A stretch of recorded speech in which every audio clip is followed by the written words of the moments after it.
which is the third largest city in Poland after Warsaw and Krakow, it is Łódź. Łódź has a population of 700,000 people approximately, and it is a former industrial hub.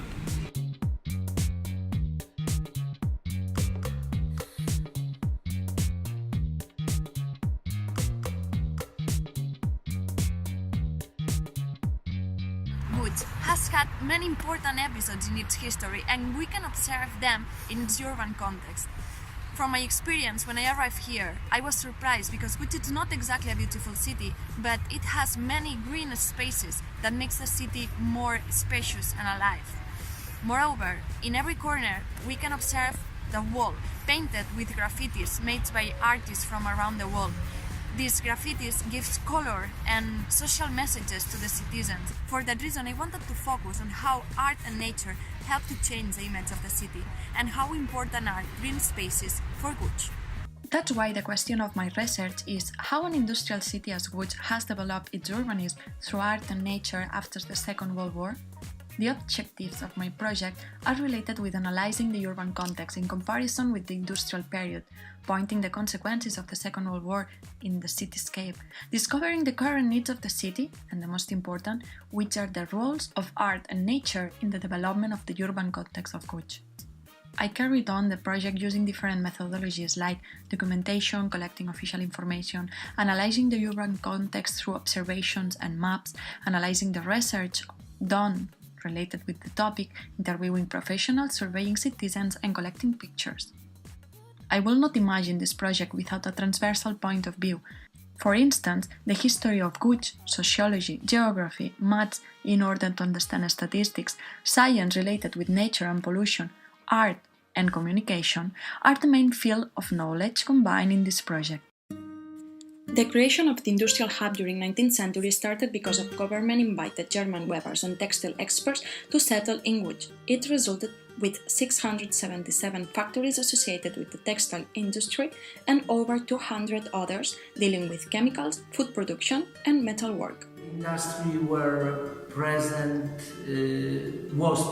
everywhere, absolutely everywhere.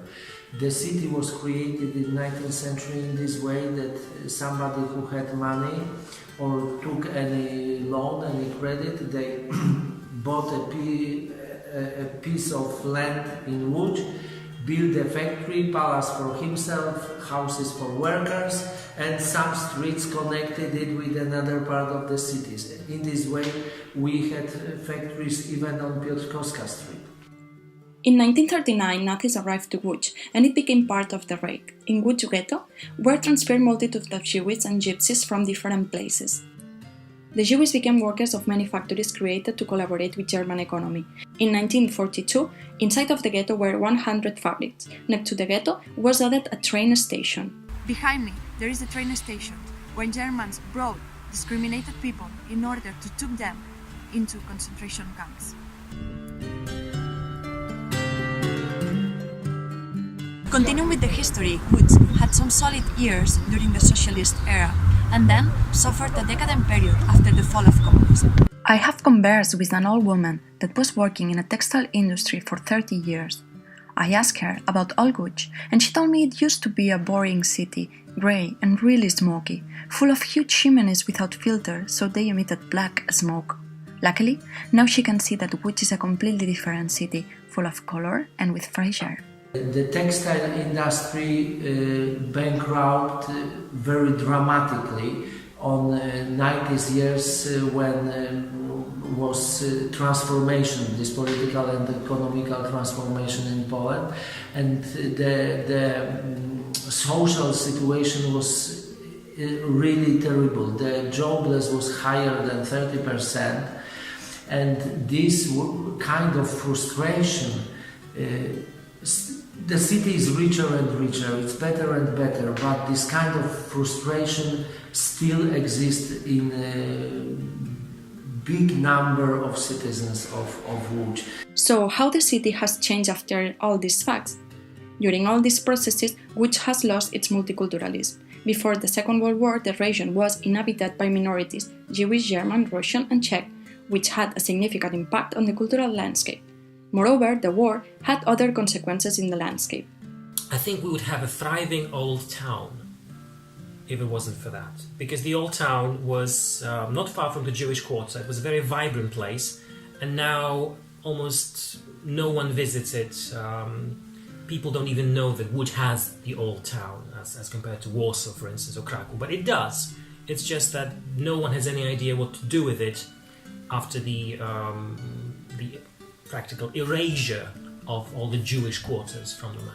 From my point of view, it was surprising to not find a main river in the city. After some research, I discovered that in the beginning of the industrial period, all the factories were located next to the rivers, using them by construction of mills.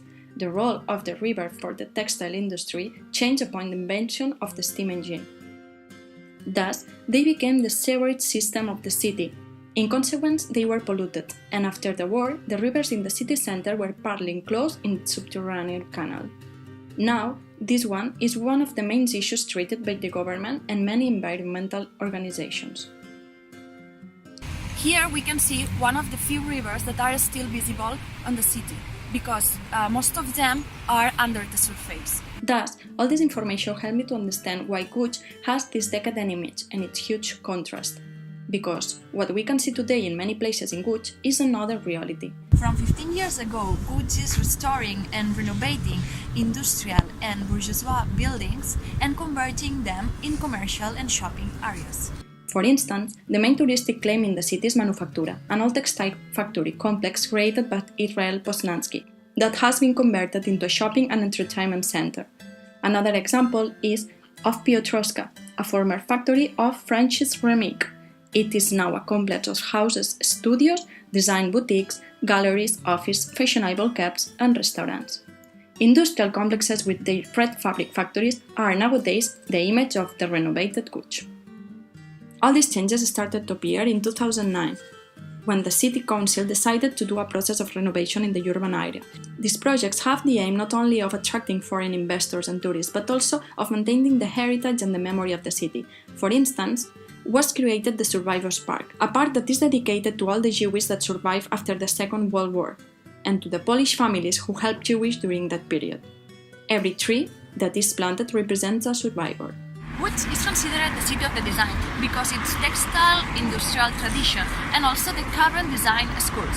Also, it is considered the city of the cinema because it has the National Film School, where Roman Polanski, the famous director, studied. Moreover, it is called the Polish capital of street art because of the project made by Urban Forms Foundation that consists in an urban exhibition of murals by artists from around the world.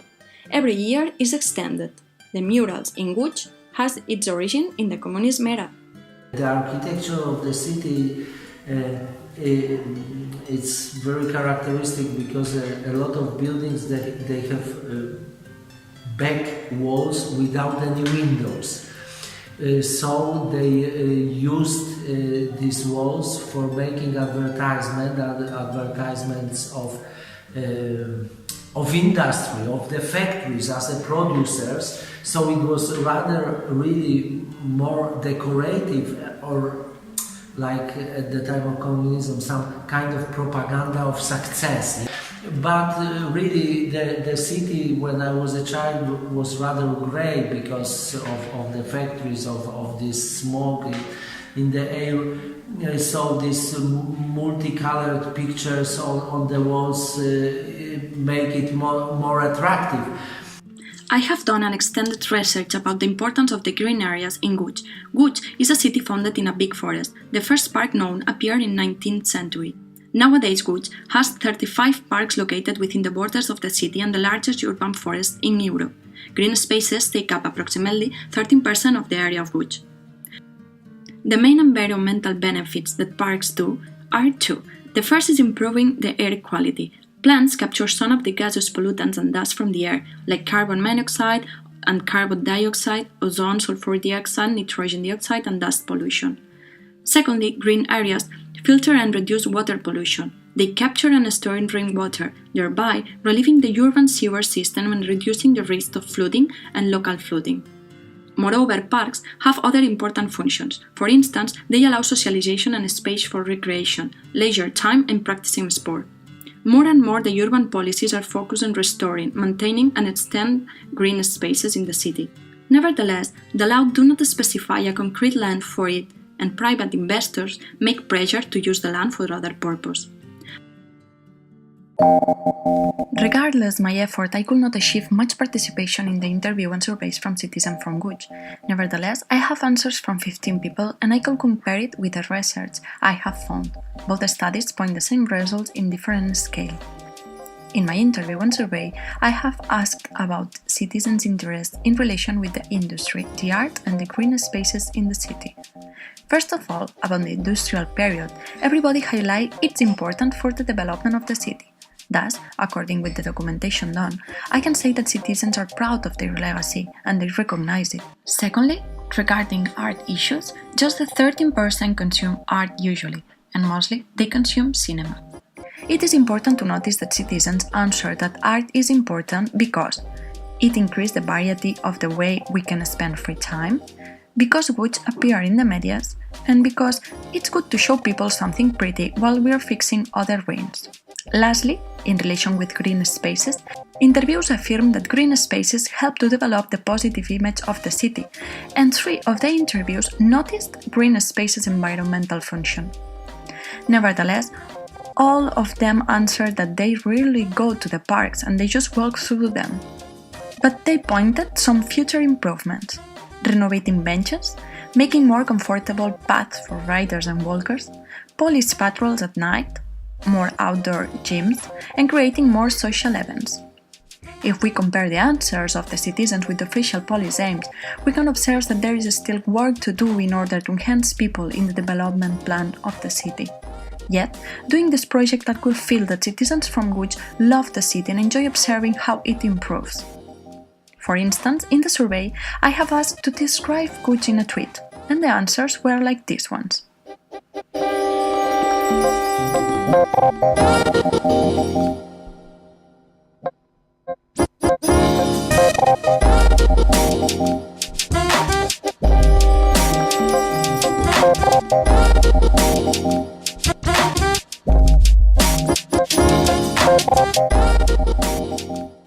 After analyzing all the context of Łódź nowadays, I can say that the intentions and the interventions focused in the urban context since 2009 are being optimum to develop a positive image of the city. Green areas and art have helped the most. More and more investors and tourists came to the city. Yet, it's important to notice that Łódź politics also aim to keep the heritage in the landscape. They want to be open to the world, being proud of who they are and who they were. But what will cause the citizens of Łódź the desire of invasion of tourists? Are the social projects and policies in the level of renovation of the urban context? Will the government be able to implement all the environmental projects in order to win fight against the pollution in the future? These are some questions that I consider important for future research.